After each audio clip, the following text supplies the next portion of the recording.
Good evening, everyone. Meteorologist Jordan Aaronsberg here. I hope everyone has enjoyed their Sunday evening.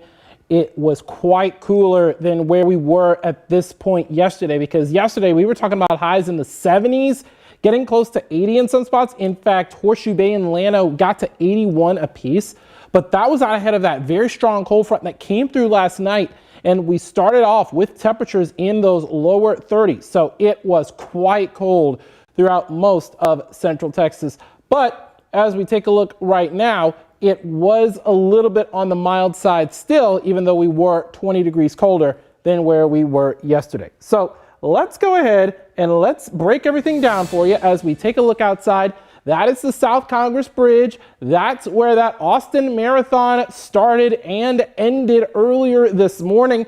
And we're going to talk a little bit more about that almanac because we got to the mid 50s at both Camp Mabry as well as the Austin Airport, way below those 70s. In fact, Camp Mabry, y'all were feeling lucky yesterday at 77, but we're at 55 right now. The airport got to 56, and that were our highs for today, but still well below our average high of 67. Temperatures right now are in the mid 40s. We do have that light northeasterly breeze under those mainly clear skies. So we've got dry air filtering in around that big area of low pressure that's now well off to our east that brought all of that flooding to portions of Kentucky. Right now, like I talked about, we are in those mid 40s. We do have lower 40s in places like Cameron. But as we take a look about how it compares to this point yesterday, some areas were around 20 to 25 degrees warmer yesterday than where they are right now, including here in town as well as in Cameron. But some areas like Georgetown, almost 30 degrees colder than where we were yesterday. So the impact of that front is really starting to be felt throughout the course of the day today.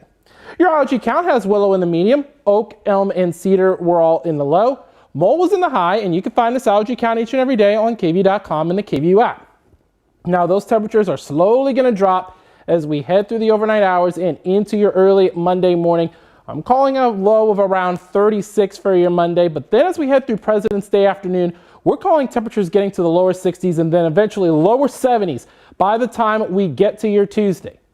Now, after Tuesday night into Wednesday, that's when those temperatures are really going to drop because we have an even stronger cold front that is going to be on its way. But that's going to be coming late on Tuesday into early Wednesday. Here it is right here with temperatures in the upper 50s in San Angelo at 5 on your Tuesday afternoon, and then lower 70s here in town as well as San Antonio. But then look at Laredo and Brownsville getting to those lower 80s on your Tuesday afternoon before we really see that cold air filter in by the time we get to Wednesday morning, getting down to those mid 20s before eventually settling only into those lower 40s. Some areas may not even get above 40 as we head through your Wednesday afternoon.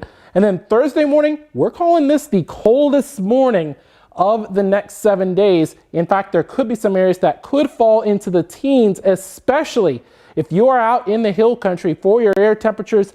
But with that brisk north wind behind that front, we've got even colder wind chills, feels like temperatures for your Thursday morning. So a lot of areas could be down into the single digits, but I do think there are going to be some isolated spots that only get down to those lower teens for your feels like temperatures. Another thing we're tracking is the potential for winter weather. And now that's pretty much dwindled, and the chances of that even Wednesday and then on into Thursday and then Friday, we were tracking the European model showing maybe a wintry mix or maybe some freezing rain in the hill country. That's all gone now, but we do have the GFS model that has been consistently dry through the day on Friday. However, models are now hinting at Saturday possibly getting some good bits of actual liquid precipitation. So Wednesday and Thursday are our weather impact alert days. Air temperatures in the 20s with wind chills in the teens, maybe even single digits as we head through your Thursday morning. So make sure that we are protecting those 4 Ps. That's people. Make sure you check on your vulnerable neighbors.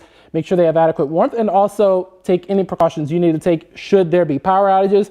I don't think we expect power outages with this particular cold snap. Pets, make sure those pets are brought inside. And if you're taking them out for a walk, make sure you have a jacket on them as well. If you have any exposed outdoor pipes, you want to make sure that those pipes are covered as well. And then if you have outdoor plants that are very large, you want to cover those, but the smaller ones you should definitely bring inside. Quick little tidbit for Saturday, Austin FC taking on Sporting Kansas City, lower 50s, isolated to widely scattered showers. I have that right now as a 30% chance, but still 6 days out, a lot to hash out between now and then. But by the time we do get to Sunday, we are going to warm back to the mid 60s, and long range models for the end of February, beginning of March, do have us getting to the 70s and maybe even the 80s. So there is a lot that's going to be up and down over these next few weeks, because February projected to be above average. Right now, we could be actually running below average, and it has been quite chilly so far today. There you see it, around 20 to 25 degrees colder than where we were yesterday. So I'm going to take this moment now and see if you guys have any questions y'all might have. And from there, we'll answer them to the best of my ability, and I will be able to answer any and all questions that you might have. Let's see. Let's see what's on our live right now. Let's see. I don't see any questions right now. Let's see. No one's asking anything right now. We got 32 of you on here. I know y'all might have questions about, okay, what's tomorrow or Tuesday looking like? I'm not really looking at much for that. No one's answering that. No one's asking any questions right now. I'm just seeing what some of y'all might want to know so far. Doesn't look like we really have many questions for tonight, but we're going to continue to monitor this throughout the course of the night and then early on into the morning and morning hours. And Grace Thornton will be here tomorrow morning, and then Hunter Williams will be in later on tomorrow night for all the latest models. Short range models are going to start coming in as we head into tomorrow, and I think we'll get a much better picture of how cold we will actually be. But right now, we're looking at the coldest temperatures mainly going to be late Wednesday, early Thursday morning. Now, Dilly Philly is asking about freezing ice on Thursday. No, we are looking mostly dry on Thursday, and the temperatures for Gerald on Wednesday and Thursday morning, we are looking at, for Thursday morning, we are looking at, for Gerald, we're probably going to have temperatures in the upper teens, lower 20s for Thursday morning, and maybe even lower to mid-teens for Wednesday morning. And wind chills for you guys out in Gerald are likely going to be in those single digits, to answer your question. It's pretty much what we have right now. So let's see. Anyone else have any questions?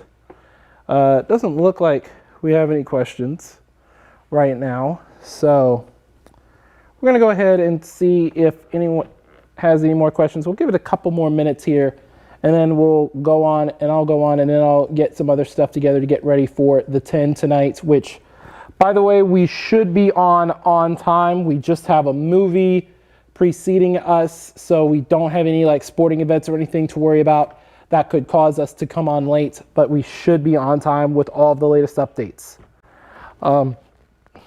Let's see.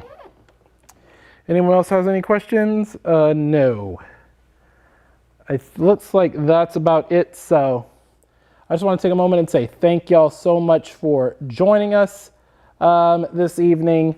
Continue to be prepared. Now is the time to prepare for that dangerous cold for the middle and latter portions of the weekend. Again, tomorrow we're going to have a lot of that short range model data come in, and we will have all of the latest for you coming up tonight at 10, and then eventually tomorrow when we get more of that short range model data, that'll come in, and we're going to definitely hammer this down for you.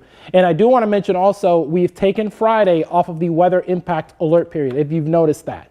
So it was Wednesday, Thursday, and Friday morning. Now it's just Wednesday and Thursday, because Friday has trended a little milder than that hard freeze criteria that we need for weather impact alert day. So thank y'all so much for joining us, and we're going to have all the latest for you coming up later on tonight at 10, and again throughout the course of the day tomorrow.